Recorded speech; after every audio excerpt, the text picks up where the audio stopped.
आप देख रहे हैं आज तक, आपके साथ हूं मैं नेहा वाथम। 2 बजे की खबरों की शुरुआत करेंगे इस वक्त की बड़ी खबर के साथ। फरीदाबाद के सुनपेड़ गांव में दलित परिवार अपने 2 बच्चों के शव का अंतिम संस्कार नहीं करने पर अड़ा हुआ है। आपको बता दें कि गांव के चौराहे पर दोनों बच्चों के शव रखे हुए हैं और गांव वालों की ये मांग है कि जब तक सभी आरोपी पकड़े नहीं जाएंगे तब तक इन 2 बच्चों का अंतिम संस्कार नहीं किया जाएगा। अब से कुछ ही देर पहले इसी जगह पर राहुल गांधी पहुंचे थे पीड़ित परिवार से मिलने। उन्होंने बच्चों के शव के पास जाकर गांव वालों से भी मुलाकात की थी। पीड़ित परिवार से जाना था किस तरह से क्या कुछ हुआ इस वारदात को अंजाम देने के दौरान, और साथ ही इस वारदात में घायल बच्चों के पिता से उनके घर जाकर राहुल गांधी ने मुलाकात की थी। वहीं सुबह सीपीआई नेता वृंदा करात भी पीड़ित परिवार से मिली थी और बताया जा रहा है कि हरियाणा के मुख्यमंत्री मनोहर लाल खट्टर भी आज पीड़ित परिवार से मिलने पहुंच सकते हैं। फरीदाबाद में सुनपेड़ गांव के लोगों में गुस्सा भरा हुआ है। दलित परिवार को जलाने की घटना को लेकर पीड़ितों में पुलिस प्रशासन के खिलाफ नाराजगी है। वहां के ताजा हालात का जायजा लिया हमारे संवाददाता नितिन जैन ने। आप इस वक्त देख सकते हैं कि जितेंद्र को उसके रिश्तेदार, उसके घर वाले बाहर चापुर गांव है सूनपेड़ से आगे, वहां पर ले जा रहे हैं जहां पर बच्चों के शव को रखा गया। जब तक गिरफ्तारी नहीं होगी कह रहे हैं, लेकिन हमें लग रहा है कुछ कार्रवाई हो ही नहीं रही है। अभी आप लोगों ने वहां पर सड़क जाम किया होगा? अभी जाम किया होगा, फिर वहीं पे जा रहे हैं। बच्चों को दाह संस्कार कर दिया? नहीं, अभी नहीं हुआ। जब तक नहीं होगा, जब तक गिरफ्तारी नहीं होगी। पुलिस कह रही है कि 3 लोगों को गिरफ्तार किया गया। गिरफ्तार किया, एक रात में 3 गिरफ्तार किए।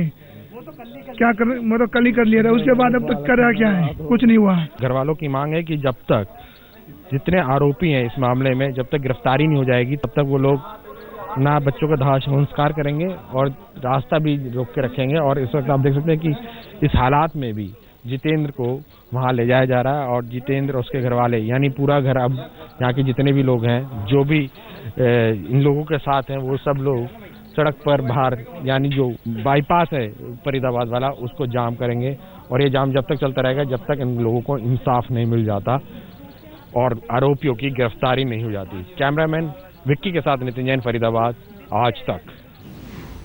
और इस खबर पर और ज्यादा जानकारी के साथ हमारी संवाददाता मौसमी सिंह हमारे साथ जुड़ गई है। मौसमी, सुबह से ही नेताओं का वहां पर जमावड़ा लगा हुआ है, एक के बाद एक नेता आते जा रहे हैं, लेकिन उसके बावजूद अभी तक आरोपी नहीं पकड़े गए। सीएम मनोहर लाल खट्टर भी पहुंचने वाले हैं, वो कब तक आएंगे? बिल्कुल, देखिए दादरी मसले पर भी हमने देखा था कि जमकर सियासत होती है और नतीजा सिफर ही रहता है। इस मसले पर भी लगातार परिवार कह रहा है कि आरोपी जो है वो उनको गिरफ्तार नहीं किया गया है, तहकीकात ठीक से नहीं हो रही है, पर पूरे मसले पर जमकर सियासत हो रही है। सुबह यहाँ पे वृंदा करात आई, उसके बाद राहुल गांधी आए, अब मनोहर लाल खट्टर के आने की तैयारी है। अभी कांग्रेस नेता, दलित नेता शैलजा कुमारी भी घर पर गई। हालांकि जो परिजन है वो घर पर नहीं है, वो नेशनल हाईवे की तरफ मार्च कर रहे हैं दोनों दिव्या और वैभव की डेड बॉडीज के साथ। और पूरे समुदाय में एक तरह से नाराजगी है। उनका कहना है नेताओं के आने जाने से हमें कोई फर्क नहीं पड़ता, हमें इंसाफ चाहिए। आप देख रहे हैं पुलिस की काफ़ी तैनाती है, पूरे गांव को जो है एक तरह से कॉर्डन ऑफ कर दिया गया है। और आपको मिलाते हैं नन्ही चंचल से, जो पड़ोसी थी दिव्या और वैभव की और उनके साथ रोज खेलती थी। चंचल आप 3री क्लास में हैं, वैभव और दिव्या बहुत छोटे थे, पर आपको क्या याद है उनकी और कैसे खेलते थे आप लोग? हम उनके खेल अच्छी तरह से खेलते थे। हम दुबका खेलते थे, चिमचिया खेलते थे। वो फिर रात को वो पता नहीं उनको क्या हो गया था। बस मौसमी, बहुत बहुत शुक्रिया इस तमाम जानकारी के लिए। आपके पास लौटेंगे, तमाम अपडेट्स लेंगे, लेकिन आपको बता दें कि माहौल बेहद तनावपूर्ण है। वहां पर अतिरिक्त सुरक्षा बल की तैनाती भी की गई है और इस वक्त शवों के साथ वहां पर प्रदर्शन भी किया जा रहा है। इससे पहले गांव में कांग्रेस उपाध्यक्ष राहुल गांधी पहुंचे और उन्होंने पीड़ित पिता से बात की। उस दौरान भी राहुल गांधी काफी ज्यादा गुस्से में नजर आए जब उन्होंने पूरा मामला सुना और समझा।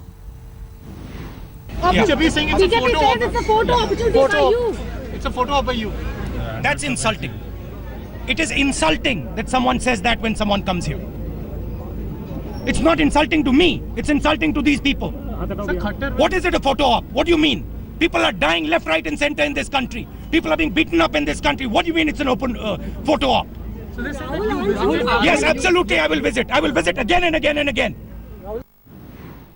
तो राहुल गांधी ने कहा कि वो बार बार मिलने आएंगे, वो फोटो खिंचवाने नहीं, दरअसल पीड़ित परिवार से मिलने पहुंचे थे और पत्रकारों के एक सवाल पे काफी ज्यादा राहुल गांधी भड़क गए। रिपोर्टर ने उनसे पूछा था क्या ये सिर्फ फोटो खिंचवाने जैसा मामला बन गया है। उसके बाद गुस्से में राहुल ने क्या कुछ कहा, ये देखिए। मेरे छोटे छोटे बच्चों ने क्या करा था, उन्होंने ये तो दुनिया भी नहीं देखी उन्होंने कोई। बिल्कुल जो बढ़िया से बढ़िया जांच हो, उस जांच को करा और उनको फांसी सजा। मेरे बच्चों का क्या कसूर था इसमें? अगर कसूर था मुझे मार लेते, मुझे कूट लेते, मैं खत्म कर देते, मेरे बच्चों को तो रहने देते। उनके खिलाफ एक 9 महीने की बच्ची है, एक 2.5 साल का बच्चा है। बॉम्ब की तरह पकड़ गए सर। बॉडी कहाँ है? अभी वो सफदरजंग हॉस्पिटल वहाँ से लेके आए और पुलिस पूरी कोशिश कर रही है कि किसी को यहाँ तक मतलब घर तक ना, मतलब वो कोशिश कर रहे हैं घर तक ना ले जाए इन्हें। दरअसल राहुल जी, हमने जो है ना पुलिस को कहा हुआ है कि जब तक हम दाह संस्कार नहीं करेंगे, जब तक जो है ना जो पुलिस कर्मी हो वो सस्पेंड ना हो, उन पर मुकदमा दर्ज ना हो। इसका ये जो यादव है, इसका रिकॉर्ड पहले भी ऐसा ही है। बदतमीज है जी, बदतमीज है सर, ये बदतमीज बोलता है। तो आपने देखा किस तरह से पीड़ित परिवार अपना हाल बताते हुए राहुल गांधी को, और उनकी मांग थी कि शवों का दाह संस्कार तब तक नहीं किया जाएगा जब तक आरोपियों को पकड़ा नहीं जाता। मीडिया कर्मियों पर गुस्सा उतारने से पहले राहुल ने सियासी तीर जमकर छोड़े। हरियाणा की खट्टर सरकार को दोषी बताया और सीबीआई जांच की मांग भी की। हिंदुस्तान में जो भी कमजोर है, जो भी गरीब है, उसके खिलाफ अत्याचार हो रहा है। परिवार से मैंने यहाँ बात की और उन्होंने मुझसे सवाल पूछा कि हमने क्या गलती की। ये चीफ मिनिस्टर की जिम्मेदारी है। अलग अलग इंसिडेंट्स हो रहे हैं, हरियाणा में हो रहे हैं, बाकी हिंदुस्तान में हो रहे हैं, और ये यहाँ के चीफ मिनिस्टर की जिम्मेदारी है कि ये यहाँ ऐसी घटना नहीं हो। जिन्होंने किया है उनके खिलाफ कार्रवाई होनी चाहिए, और जो पुलिस वाले हैं जो अपना काम ठीक से नहीं कर रहे हैं उनके खिलाफ कार्रवाई होनी चाहिए। यहाँ के लोग, जो परिवार के लोग हैं, वो सीबीआई इंक्वायरी चाहते हैं। मैंने उनसे कहा है कि जो भी मैं यहाँ इनकी मदद कर सकता हूँ, दबाव डालने का काम, जो भी ये मुझसे चाहते हैं मैं करने को तैयार हूँ, सिर्फ उन्हें मुझे कहना।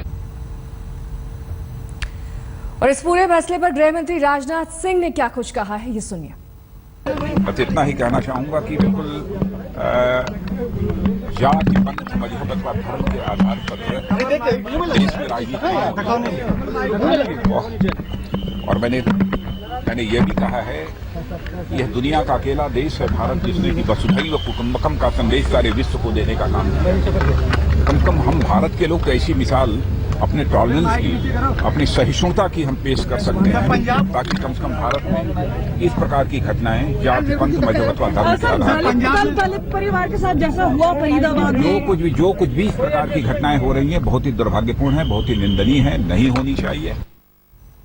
और आपको ये भी बता दें कि गृह मंत्री राजनाथ सिंह ने सीएम खट्टर से फोन पर बात भी की है और इस पूरे मामले पर रिपोर्ट भी मांगी है। हरियाणा के बल्लभगढ़ में दलित परिवार को जलाए जाने की घटना के बाद से ही अब पीड़ितों के गांव सुनपेड़ में नेताओं का जमघट सा लग गया है, शुरू हो गया है वहां पर नेताओं के पहुंचने का सिलसिला। कांग्रेस उपाध्यक्ष राहुल गांधी सुनपेड़ गांव पहुंचे और पीड़ितों से मुलाकात की, उनका हाल जाना। इससे पहले सीपीएम नेता वृंदा करात भी पीड़ित दलित परिवार के घर पहुंची थी। हरियाणा के मुख्यमंत्री मनोहर लाल खट्टर भी अब से कुछ ही देर बाद सुनपेड़ गांव पहुंचने वाले हैं, उसको लेकर वहां पर तैयारियां भी की जा रही हैं। सीएम साहब वहां कभी भी पहुंच सकते हैं। आम आदमी पार्टी के नेता संजय सिंह और आशुतोष भी सुनपेड़ गांव जाएंगे। 4 तस्वीरें आपके सामने, किस तरह से तमाम सियासी दलों के नेता इस पीड़ित परिवार से मिलने पहुंच रहे हैं और कुछ देर बाद हरियाणा के सीएम मनोहर लाल खट्टर भी पहुंचने वाले हैं। उनको गृह मंत्री राजनाथ सिंह ने भी उनसे रिपोर्ट मांगी है और इस पूरे मसले पर बातचीत की है। लेकिन सियासत जारी है। जो विपक्षी दल हैं वो मांग कर रहे हैं कि आरोपियों की जल्द से जल्द गिरफ्तारी हो, उन्हें पकड़ा जाए, इस पूरे मामले की तफ्तीश की जाए और पुलिस की भूमिका पर भी सवाल उठाए हैं।